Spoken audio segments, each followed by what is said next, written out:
तुकाराम बीज संत तुकाराम महाराज जी सदैव वैकुंठ गमन। आज हम संत तुकाराम महाराज जी की कथा सुनेंगे।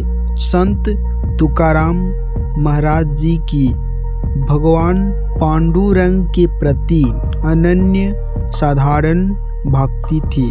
उनका जन्म महाराष्ट्र के देहू गांव में हुआ था और वे सदैव वैकुंठ गए थे, अर्थात वे देह त्याग किए बिना अपने स्थूल देह के साथ भगवान श्री विष्णु जी के वैकुंठ धाम गए थे।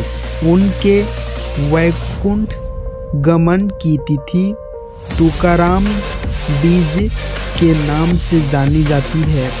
आज हम उनके जीवन के कुछ प्रसंग सुनेंगे। संत तुकाराम महाराज जी का परंपरा से साहूकारी का व्यवसाय था। एक बार उनके गांव में सूखा पड़ गया था। तब लोगों की दीन स्थिति देखकर उन्होंने अपने घर का सारा धन गांव के लोगों में बांट दिया। कर्ज के बदले में लिए गए लोगों की भूमि के कागज उनके पास थे, वो उन्होंने इंद्रायणी नदी में बहा दिए और लोगों को कर्ज से मुक्त किया। लोगों में धन बांटने के बाद वे विरक्त हो गए। उनकी घर तथा संपत्ति में से रुचि पूर्णतः नष्ट हो गई। संत तुकाराम महाराज के गुरु थे सद्गुरु बाबा जी चैतन्य। एक दिन उन्होंने तुकाराम महाराज जी को स्वप्न में दृष्टांत देकर गुरु मंत्र दिया। पांडुरंग के प्रति असीम भक्ति के कारण उनकी वृत्ति विठल चरणों में स्थिर होने लगी। आगे मोक्ष प्राप्ति की तीव्र उत्कंठा के कारण तुकाराम महाराज ने देहू के निकट एक पर्वत पर एकांत में ईश्वर साक्षात्कार के लिए निर्वाण प्रारंभ किया। वहाँ 15 दिन एकाग्रता से अखंड नाम जप करने पर उन्हें दिव्य अनुभव प्राप्त हुआ। बाद में उन्हें भजन और अभंग स्फुरने लगे। उनका एक बालमित्र उनके बताए प्रवचन अभंग लिखकर रखता था। तुकाराम महाराज जी अपने अभंगों से समाज को वेदों का अर्थ सामान्य भाषा में सिखाते थे। यह बात बाजू के वाघोली गांव में रामेश्वर भट्ट नामक एक व्यक्ति को चुभ रही थी। तुकाराम महाराज जी की बढ़ती प्रसिद्धि से वह क्रोधित था, इसलिए उसने संत तुकाराम जी के अभंग की गाथा इंद्रायणी नदी में डुबो दी।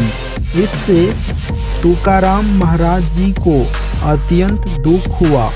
उन्होंने भगवान विठल को अपनी स्थिति बताई।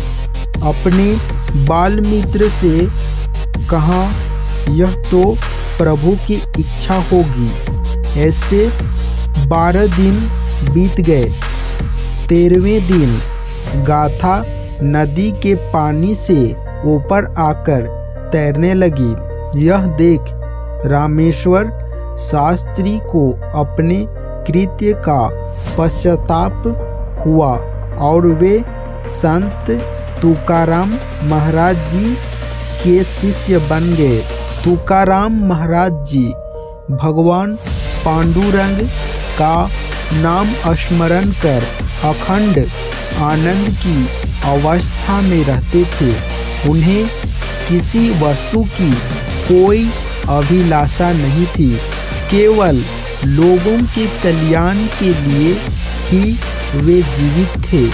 स्वयं भगवान श्री विष्णु का वाहन उन्हें वैकुंठ ले जाने के लिए आया था। जाते समय उन्होंने लोगों को अंतिम उपदेश करते हुए कहा, बंधुओं, जीवन व्यतीत करते समय अखंड भगवान का नाम स्मरण करें। अखंड नाम जप करना यह भगवान तक जाने का केवल एक अत्यंत सुलभ मार्ग है। यह मैंने स्वयं अनुभव किया है। नाम जप करने से भगवान के प्रति श्रद्धा बढ़ती है और मन में भी शुद्ध होता है। तभी श्री विष्णु जी का गरुड़ वाहन उन्हें लेने के लिए आता दिखाई दिया। भगवान श्री विष्णु जी के अत्यंत सुंदर रूप का वर्णन करते हुए और उपस्थित लोगों को प्रणाम करते हुए तुकाराम महाराज जी भगवान के वैकुंठ धाम गए। वह दिन था फाल्गुन कृष्ण पक्ष द्वितीया। भक्ति सिखाने वाले संत तुकाराम महाराज जी के चरणों में हम सभी कोटि कोटि वंदन करते हैं।